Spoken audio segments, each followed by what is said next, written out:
Hi, I'm not Sam Atack, I'm not John Atack. but this is probably an Opening Minds presentation. Now, we broke off when we were talking about confusion, and strange things happen. Because we got to the point where I wanted to talk about public relations and realised that this is a subject all of its own. When I helped to start the Open Minds Foundation, a public relations firm was employed.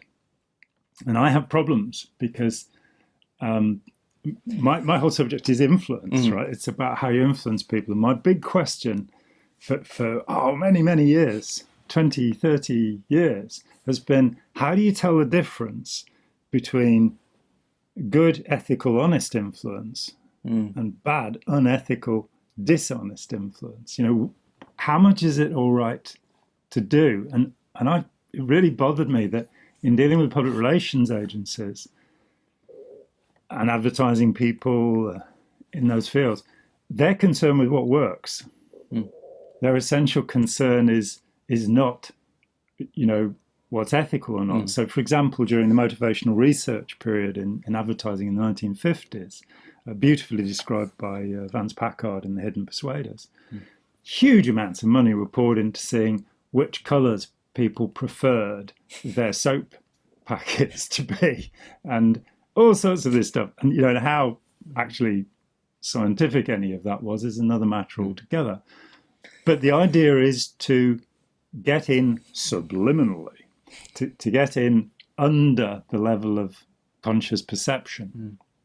Now, that led off into a madness led by a man called James Vickery. Where you flash images onto the screen that Drink people more can't see. Coke. We've put about 100 in this video so far. Yeah, snort more Coke. Yeah. No. Oh, sorry. No. This program is no longer suitable for children. 15.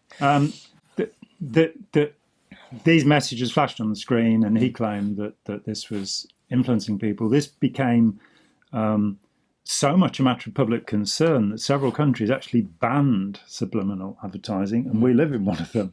So you can't flash these images at people, even though there is very little evidence of any kind that works. But subliminal may mean something else. It may mean getting you to look over here while we do something over here. And that's not necessarily very good for you. In public relations, I looked to a particular thing, which is the way that websites are designed. And I realized that where you look to a great educational website, and what could be better than Khan Academy? Khan Academy is just a miraculously wonderful website. And yet, when you look at it, above the fold, the top bit is completely still. There are no flashing images, there are no moving things.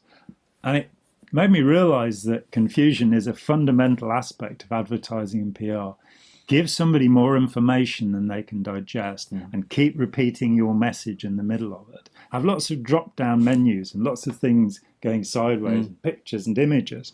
These have become standard within public relations because the idea is to scatter your attention, to grab your attention, and to move you in. Now, my view is that an educational website should be like Khan Academy. Yeah, simple. That what you're doing is you've got a route. You're not asking somebody to surf all over the place and then give you the money. You're asking somebody to say, well, this is 101. This is the first step. This is 102. This is the second step. I don't know. Why aren't they called just step 1 and step 2? Why do the Americans start at 101? I don't know. Is it like Hitler putting the 5 before his membership number? So you have 555 instead of member number 55 to the Nazi Party. Very esoteric piece of information. When Adolf Hitler was ordered by German military intelligence to join the National Socialist Party, he was registered as member number 555. He was, in fact, member number 55. But they put a 5 in front of it so that they'd seem bigger. Yeah. But that wasn't I deliberate. think in a similar way, there's room 101. Wait, no, I'm just confused. That's George Orwell. And doesn't it get... You see, we are now really into confusion because, let's face it, that room 101 is where horrible things happen to you. It's not the first part of a subject. I thought it was a TV show. This really is confusing. Well, it is, but it's a TV show based on all that Oh, right. that runs in the UK where people... But they put things- terrify people. Well, people put things into Room 101 they want to get rid of. Oh, okay. So, for example, when the great Spike Milligan was on, he wanted to put his house into it because he hated his house. But there you go. We may have digressed a little bit and become confusing. Thankfully.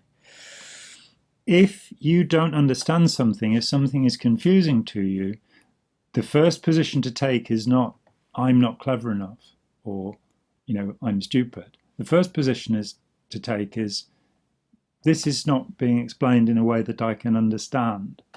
Maybe there is some other agenda here. Maybe there is some attempt to control my attention so that I will buy something. Now, you don't have to buy anything here. This is free. I guarantee it. Is that confusing? That is. Why would they make something free? Why do we make something free? Yeah. And if you want to write your answers on a postcard to Confusion Technique, Yep.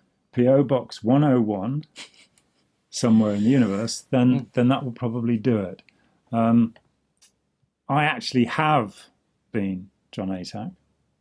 And I actually have been Sam Atack. So it's, what's it, goodbye from me, and then you're and a meant goodbye from you. No, I say it's goodbye from me, and you say it's goodbye from him. It's goodbye from him. And there you go. Yeah. And thank you very much for Putting up with this. wasting your time listening to this complete nonsense. Thank you.